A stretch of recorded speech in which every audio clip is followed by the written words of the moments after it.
About an hour and a half. Almost 2 About weeks. It's about 90 minutes. We had Klaus Kinski last week, so we went on and on and on. Klaus Kinski. Klaus Kinski. Yeah, he was here, and we covered his films last week. He's dead.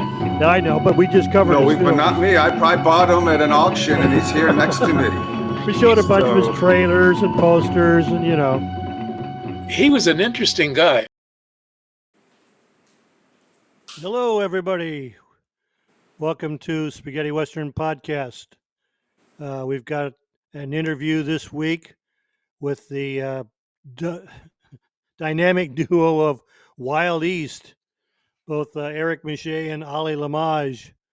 I've known these guys for, I don't want to say how long because they're not that old, but 40 years, I would say. So if Jay, you want to put them on the screen, we'll scare the audience. There's Eric Miche in the middle, Ollie Lamage on the right with his famed Tuco autographed photo there that they did an interview with Tuco, Eli Wallach, for Western's All Italiana. So let's interview these guys and see what they're all about. You can go. Let's Eric and then Ollie go.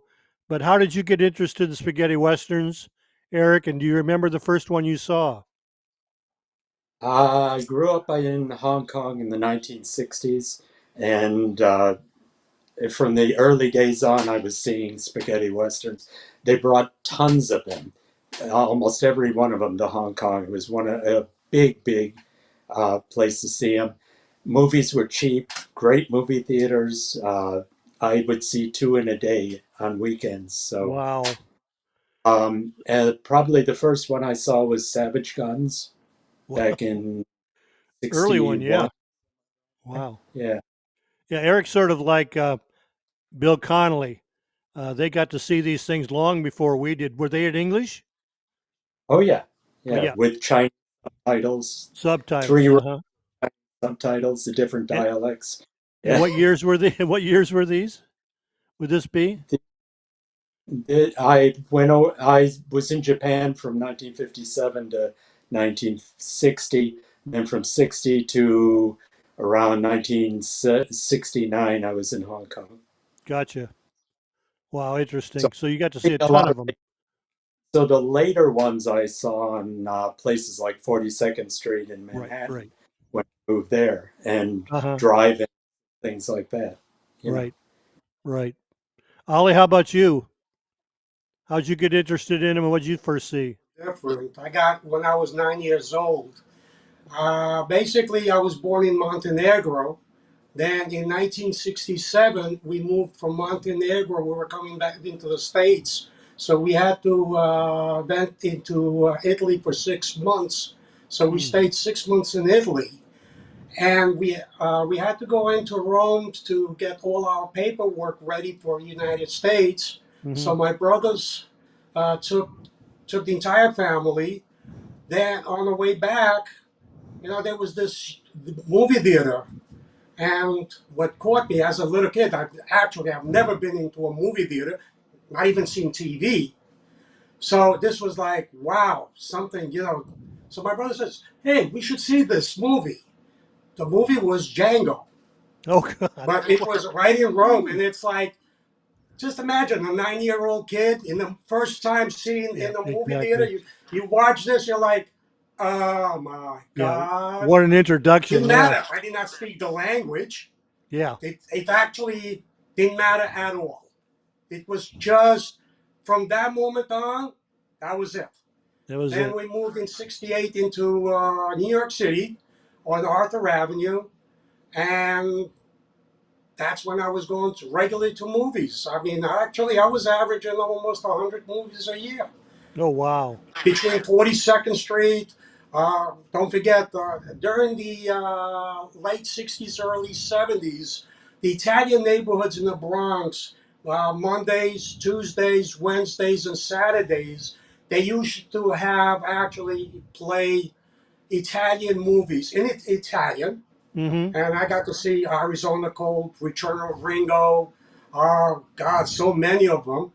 But Downside was you had to sit through a little Rita or a little Tony, Franco and and Chichi that and was them. Yeah. the you couldn't just for I used to go no I'll wait till the westerns start. Did you guys But just that was go, my or were thing. But these 42nd advertised in Street, and the? I grew up going to 42nd Street almost every other day. Yeah. Did you guys just go down there on these days, or were these advertised in the paper that you knew what was showing?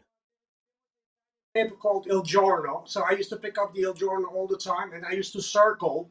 I used to circle the timings, and then basically just go during the evening because most of the time they played was evening, except Saturday morning at the Felt Forum at Madison Square Garden.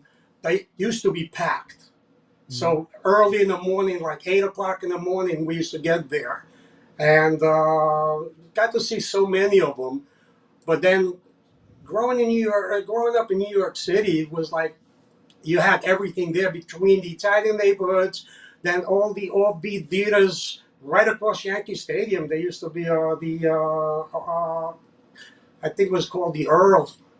Not 100% sure right now, but used to play a lot of spaghetti westerns, and I hated the Yankees. Square, they used to have triple features where they'd always run things like the white, the yellow, and the black. Um, and the Spanish theaters down there. That's where I saw Apocalypse Joe in Spanish for the first time. Wow, man. Now, And how did you know that they were Spanish westerns, not Mexican, or did you just take a shot? by that time, we pretty much knew the New? difference. Yeah. Yeah, yeah. But getting back to Hong Kong, back then, the way we knew things were going on was they had movie advertisements in the paper, but every time you saw a movie, they'd show like half an hour of ads and coming attractions. So we'd see these great coming attractions, and we go, "Oh my God, I can't wait to see, Yeah. Django, whatever the Django hell he does." kills or whatever. Yeah, right. Then we get to the Amazing. movie itself, and we'd sit there and go, "Eh." So I I'd see maybe one great Italian Western, then I'd see maybe 10 kind of so-so or really bad ones, and I'd just about give up on the genre. And then I'd go back and Another I'd good go one. one more time. And Yeah, of course it would be a great one. So I go through the whole cycle again, yeah. and see 10 more bad ones, Oh, of course. Yeah. And once you, The, well, we can all say once we're hooked, we're hooked. We've yeah. all sat The funny through duds, is, you know. In Hong Kong, Django was actually one of the few movies that was banned over there by the Mm, Catholic Church. That and Our Man Flint. Those are the only two that I can ever remember. amazing. When, And meanwhile, they're showing all these German sex films and things like that. But you no, who cares? Yeah. I know both of you guys are huge collectors. Do you still collect? oh yeah, yeah. Oh Ollie? yeah, Oh, yeah. Actually, we met each other, or the first That's what I time I was going to remember. ask. How did you guys meet each other? it was Well, a the first time mistake. I remember seeing Allie was we used to go in the bargain bins for the VHS bargain bins in the Times Square stores, and I remember going through a bin and seeing this, which was wait a minute, where is it? There you go.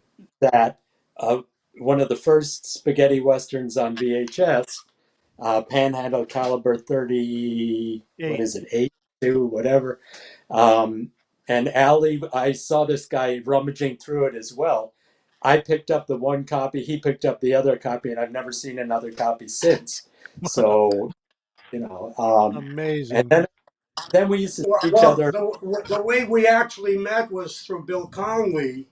What happened was Eric is a collector, so was I a collector, and then somehow I was in touch with Bill Connolly through emails. Was it email or phone? I don't remember. That's been like so many Oh, years yeah. ago. And basically, what happened is Bill Connolly got in touch with Eric. He said, "Hey, there's a guy in New York, not far from you. You should meet him because he's a collector and he knows a lot about these films." So he Hmm. calls me up. I go, "Oh God, here we go." another weirdo I'm going to meet. Yeah. You know, Yeah. so Well, we Connolly's became how friends. I Right? Yeah, Connolly's how so I from the beginning we became friends yeah, right away. Connolly's how I Yeah. met you because you and Connolly, and I've told this before, these guys would pick up Czechoslovakian copies of a movie, a German, a Spanish.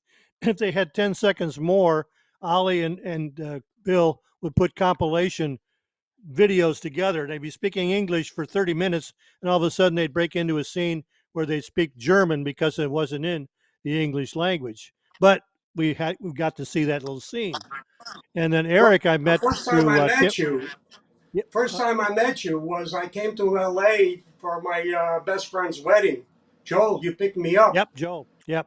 Yeah, so remember, you picked me up at the hotel, and there was a little incident going on. And you know the way I am. So I said, Tom goes, oh my God. Yeah, it's like that person should have Oh. not been in that hotel with the wrong person. Well, I And I met Eric spoke my through mind. I met Eric through Tim Ferrati because he was involved early with Westerns All Italiana. Yeah, so that's how I got to know Eric. But what made you two guys decide after all these years to start Wild East? Well, Allie is putting together a lot of VHS compilation tapes of trailers, Mm-hmm. and he was selling them on the internet, to a few people. I think he must have sold like 10 copies or something. Anyway, we both looked at it, and he was getting tons of these movies and trailers on 16 millimeter, 35 millimeter, having them Yeah. transferred. So we said, like, what the hell? Let's, give it a shot and try it out. Mm-hmm. And with the DVD, because remember, this was 2000, and DVD was really not in yet. Right. And in fact, had a lot of trouble distributing the first title because there were still VHS rental stores, and Right. they were kind of, yeah, we're not sure whether we want to deal with this new format here. Mm-hmm. So, you know, Do you so remember what the first title was that you guys did? that was Fistful of Trailers, right? Just full of trailers. That was the Okay. first one we did. And then for a Yeah, few trailers more. yeah, and No, that then was, I think the second one was Eugenie. Wasn't Oh, it, really? Eric? Okay.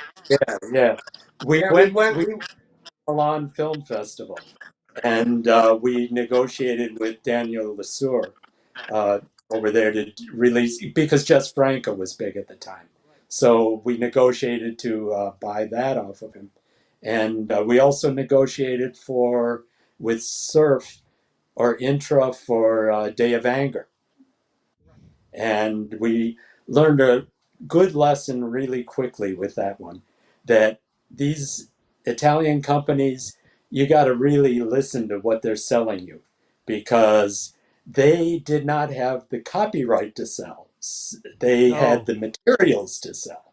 So we assumed we were getting the copyright on this thing. So, of course, we could be, bootlegged in 2 seconds flat. sure. So we learned very early on, the game that these Italian companies were playing. Well, And I thought also one of you guys told me too that once they found out that you were Americans, the price went up. well, Bill Lustig was pretty much the guy who started that whole thing because he went Mm, over there with tons of cash. He had Django on his Magnum VHS label, right. and so he thought he owned the rights of it. So it was a big thing between them and him. And he went over there with tons of money, bought tons of these things, and for Anchor Bay at the time, and put them out. So all these people over there thought, "Oh my God, this is gold. Yeah. Anything is gold." Yeah. Trinity and Santana, Sons of God. Oh, it's gold. They're Hmm. going to pay, X amount of. So they went up in price from like 25, what was it, like 2,000 or something like that per Well, title. what happened is the Europeans, they were charging, if you were in 5,000. any part of the world, they were charging 2,000 for the rights. But since you were from the U.S., they were charging 10,000 and up. For we were looking at actually for the Great Silence, they wanted 30,000. And by the way, when I turn around and talk to them about great silence. I said, how about the ending, the alternate ending? Go, what alternate ending? So that right there told me that they really don't know what they have. But Day of Anger was really the breaking point, because when we negotiated with Intra, they were supposed to give us an uncut full English version. So what we got is an uncut full Italian version and a 126-minute English version. No, And no, I've no, seen Day no. of A Anger, God, an English version. cut They in the English. So I call them up. So no, that's the only English version. So what I did is I actually started doing research. I found 4 different prints on 35 millimeter, and that's when we restored the film back. Then basically, Intra basically took our finished version, and that's what they're selling. Got you. So it took us, and that was we finished in the red with that film. But you know what? It's really not about the money. It's more like trying to get these films to the fans, because I'm a fan. So is Eric. We always wanted to see these films in full uncut versions. And like I said before, as we were growing up, especially me growing up in New York City with the Italian neighborhoods, you see this film in Italian, then next week you see it in English, and you go, whoa, whoa, whoa, whoa, whoa. Half of the movie is missing. What's going on here? Yeah, yeah, They cut it for time purposes. Because right. 42nd Street, they needed to have 5, 6, 7 showings. Because 42nd was 24/7 in those days. So they and needed I to put in a. yeah, I Go used ahead, to do Eric. a lot of work for the variety ads and things for a lot of the Times Square companies like Joe Brenner and Terry Levine and people like that. And they had some of these spaghetti westerns, and they would always cut them down. The crime movies too, the Italian crime movies. And I asked Joe Brenner once, like, why did you do this montage at the end of? I think it was Almost Human. Yeah, Almost Human with Thomas Millian. And he said, "Well, I know what the American audiences want." Yeah, You know, so he changed yeah, the whole end of this yeah, thing. right. He thought that that's what they wanted. So. Oh, You know. So that that's too that was bad. the mentality of these distributors back then. They were just trying to get these short versions out so they could play more times in a day, Right. in the theater. So Sure, sure. Just like they cut them for TV, cut a yeah, commercial, goes in here. And I told Jay, and he knows, used to be a Channel 9 used to have $1 Million Movie, and they would show the same movie 4 days in a row, but you'd watch 4 different versions if you tuned in every night, because I used to go in and record the music, because most of the stuff wasn't on LP in those days. And all of a sudden, the commercial would come on. Well, that commercial wasn't there yesterday, and they would just cut it to fit the commercials that they had set up for that day. Um, let's blow these guys' minds. How long does it take from the day you sign to get a print until you release it on DVD? nowadays with the pandemic, Eric, these people, if you say we're coming out with something, that you don't ever say that, because they'll bug you from next week saying, "Where is it?" that funny thing, I always yell Sometimes it's at a very everybody about it. tricky situation, because you think you got a final print of it, then somehow a scene comes from nowhere, and you find it. They say, "Hey, wait a minute, let's redo it." So we're going back and redoing it, so it comes back out, uh, because we'd like to get the best possible version that there is. And the only time we give up is when it goes directly and it's printed. Then we say, okay, we can't do nothing about it because it's already printed. And a lot of times we find other material once it's been done, and you say, too bad. But let's say down the road we might want to redo it, and if we redo it, then we'll add these scenes in, or we'll add some other collection, artwork, or trailers, or whatever. There's, But Yeah, putting and a film together, I mean, for a DVD release, you're talking about, by the time from beginning, you're talking about almost 6 months. I mean, you got to give yourself a lean time, and within that 6 months, you could be a week or 2 weeks ahead of schedule, or you could be behind schedule. Pending, especially today, you're way behind schedule because the delivery, because of the situation we're in with COVID-19, everything is delayed, delayed, delayed, delayed. So that's the biggest problem that there is. It's like shipping, shipping takes a couple of extra weeks now to get it. But most of the time, like I said, when you start really process, me and Eric, we talk, we sit down, we say, okay, what we're working on, this is what we're working on. What version? Do you remember seeing this film? Was there anything else missing?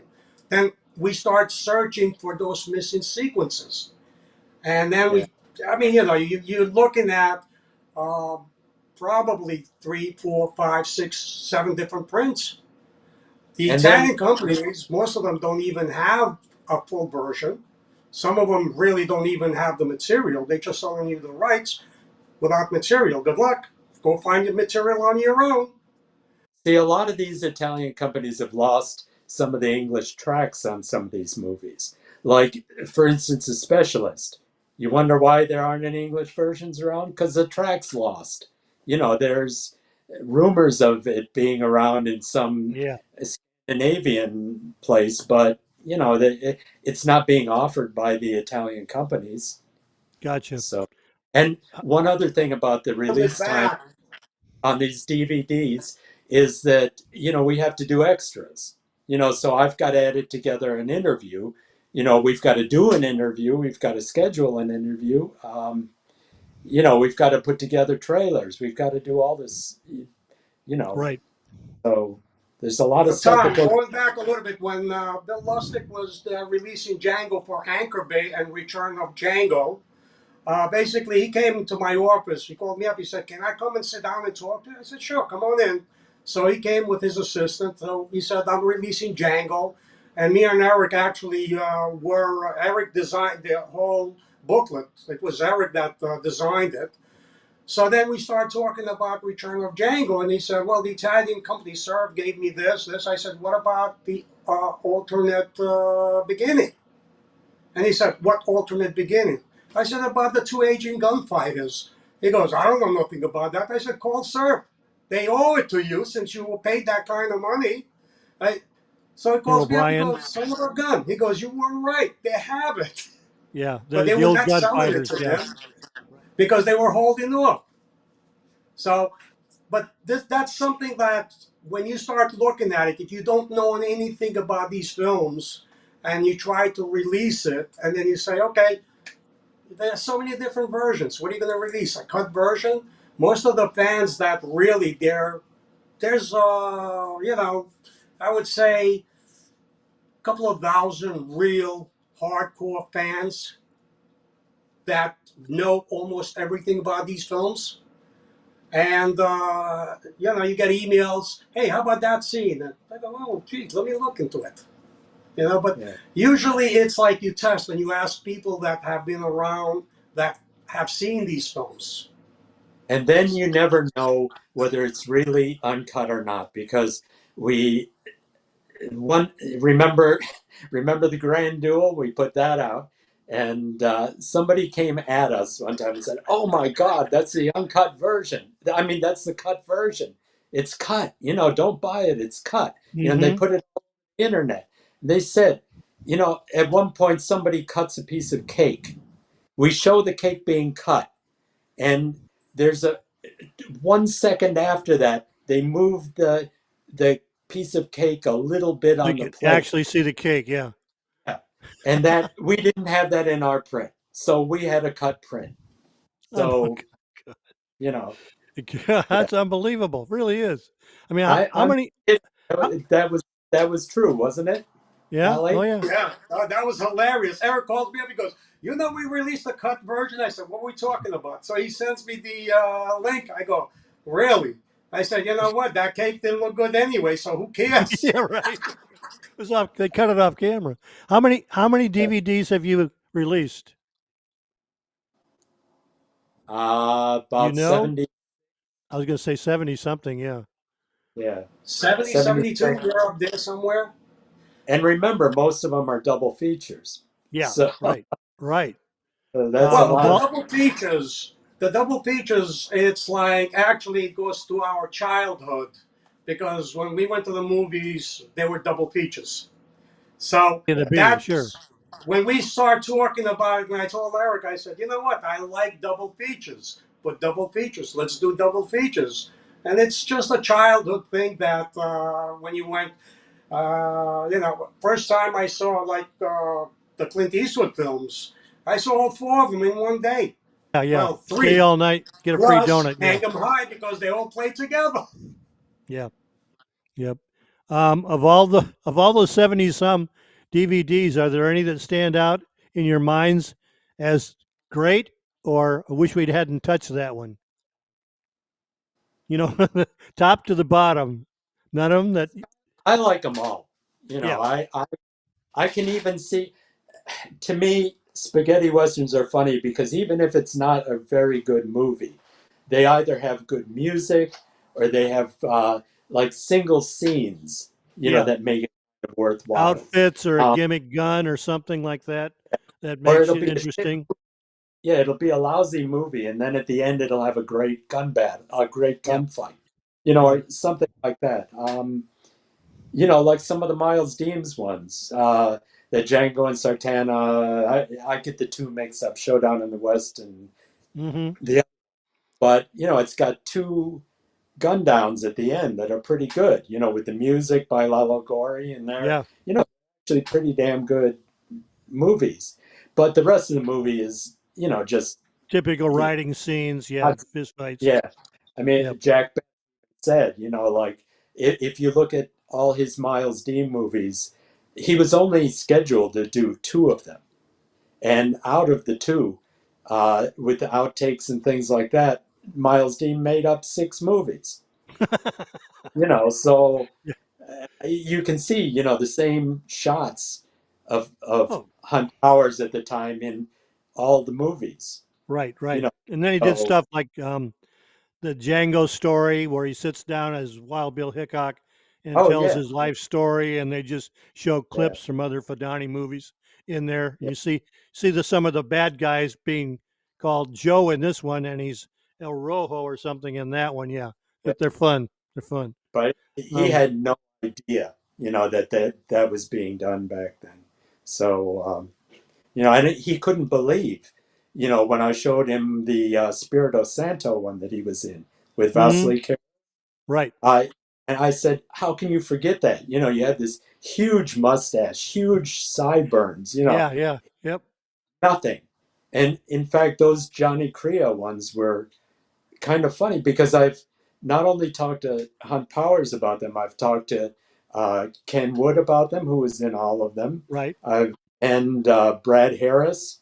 They knew not. They couldn't remember a thing about making those movies. Nothing.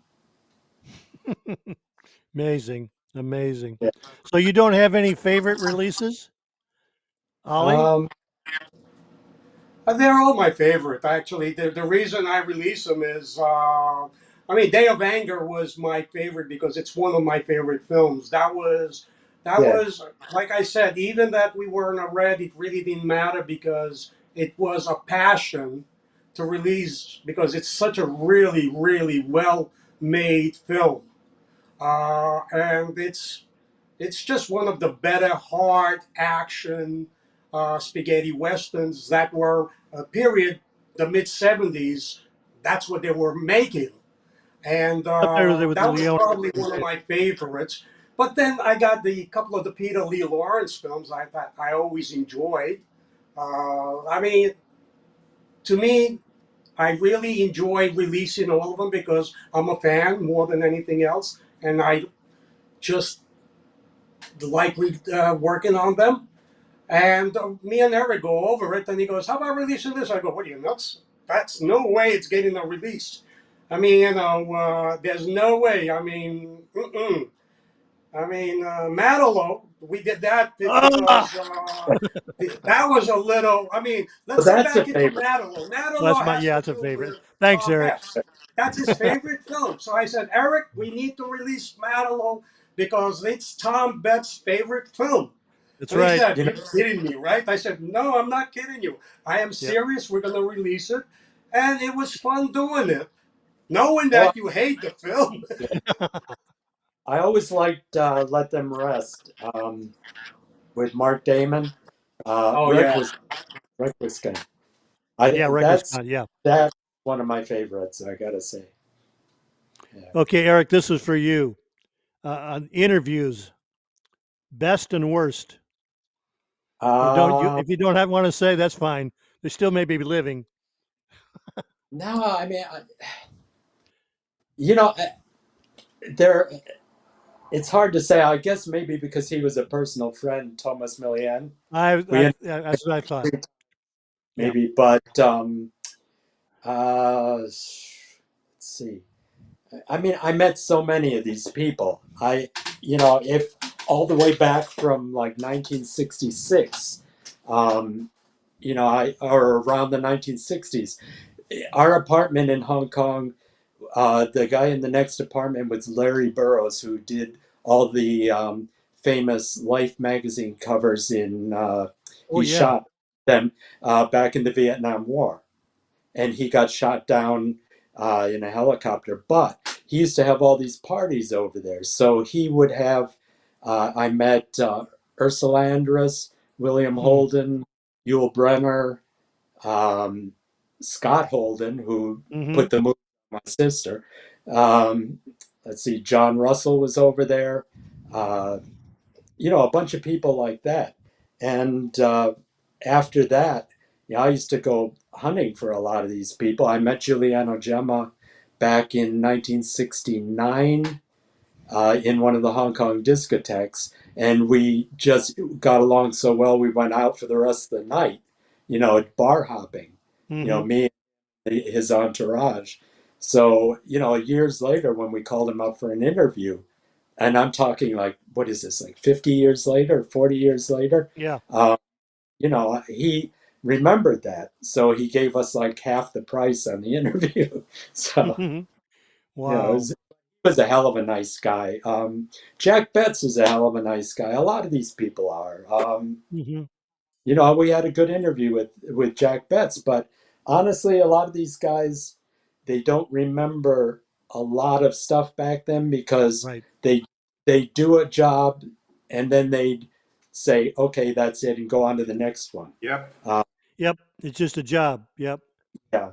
Uh, so yeah, Eli Wallach. Oh my God, Eli Wallach was my favorite interview. Yep. He was such a funny guy. I mean, I had, and I did an interview with him on the phone first, and then I went up to his apartment years later and interviewed him for our Wild East DVD. Mm-hmm. So, and he couldn't have been nicer. He was funny as hell. His wife was nice. She was an actress, Ann Yep. Jackson, and yeah. But I met so many of these people, over the years. And, I didn't really meet anybody who was, well, Yul Brenner was kind of a jerk. Standoff. Yeah. He was very arrogant, very, very arrogant. His son's on Facebook. Yeah. Um, but I met, let's see, oh, Johnny Garco was a great interview. Mm-hmm. And that hasn't come out yet, but we keep looking for a good Johnny Garco movie to put out. Um, but he was wonderful. I met him. Actually, he was one of the first actors, spaghetti western actors I met in the 90s. After Thomas Millian, I went over to Rome and we had coffee and did an interview over there. And then years later, I went over to the Almeria Festival Right in and Spain. Right. there, yeah. Yep. So, yeah. And George Martin was nice. Did an interview with him. Thomas Hunter was a great interview. Mm-hmm. And unfortunately, when they released his interview, we did it for another company. They cut out the good stories that he told, Yeah. with people like Jack Palance and people like that. Um, you know, uh, Joe D'Amato, I did a good interview with his spaghetti westerns. Aldo Sambrell was a good friend. Mm-hmm. Uh, we did an interview with him, and it's funny because we had him. Whenever he'd get on a formal interview, he'd say, what do you think of this guy, that guy? Oh, he was such a nice guy. He was a Yeah, wonderful person. yeah. He was a nice guy, which makes for the most boring interview you could Mm-hmm. possibly get. But we went out with him one time to a luncheon, and he told us all great stories, when we did not have a microphone and a Right, recorder. right. Like one time he was looking over, the side of a cliff, and there was a stream down there, and he saw Anthony Stephan down there. And Anthony Stephan was like wading in the water, parting the water, looking for. Mm-hmm. He went down and said, "What are you looking for?" He said, "Oh," and he came out, "Oh, my teeth." Yeah, that's But great. if you never say that on an interview, Well, so yeah, exactly. Well, Bill yeah, Connolly and I were the same way. We tell these guys, listen, we're not looking for dirt, but if you don't want to say something, fine. But we're not looking for this. Everybody's the greatest director I ever worked with, or whatever. If you yeah. did get along with somebody, just say I didn't get along with them, and we'll stop it there. So I know what you mean. So let's wrap this up with any future ideas that you care to talk about. Oh, we have certain titles that were uh, kind of pet projects that we want to see restored, and we're Mm-hmm. having a hell of a time trying to. But things like Three Gun Showdown, Sonora, and unfortunately, it looks like the English track to that has been lost, Oh, brother. except for one splicey 16 millimeter one that we've got. But we're trying to restore that, and whether we can or not, I don't know. But we're trying. You Well, know, I've told both of you guys this that all the interviews that you've got, you should just release a DVD of interviews and that's put not a your bad idea. pictures and posters and stuff behind because you're going to wait for somebody to do a film and they're never going to come up. And we've lost that interview. As a historian, is what I'm talking about. I love to buy basically DVDs and uh, Blu-rays and stuff now just for the interviews, the extras, because Well, they weren't available on VHS and stuff. So yeah, I'm looking we've for the got, historical side. yeah. Luckily, we had this guy in Spain do a bunch for us, and they've turned out to be really nice. Mm-hmm. Branya, um, Eduardo Fajardo, uh, he's the one who did the what's his name? The Craig Taste of Hill. Craig Hill and his wife. Yeah. Oh yeah, Yeah, yeah, yeah, he did a bunch of them, and they're great. You yep. know, so the Frank Brownia one I really liked. I didn't think it was going to be as good as it was, but I just finished editing that, and it's really good. Mm-hmm. So he's very candid.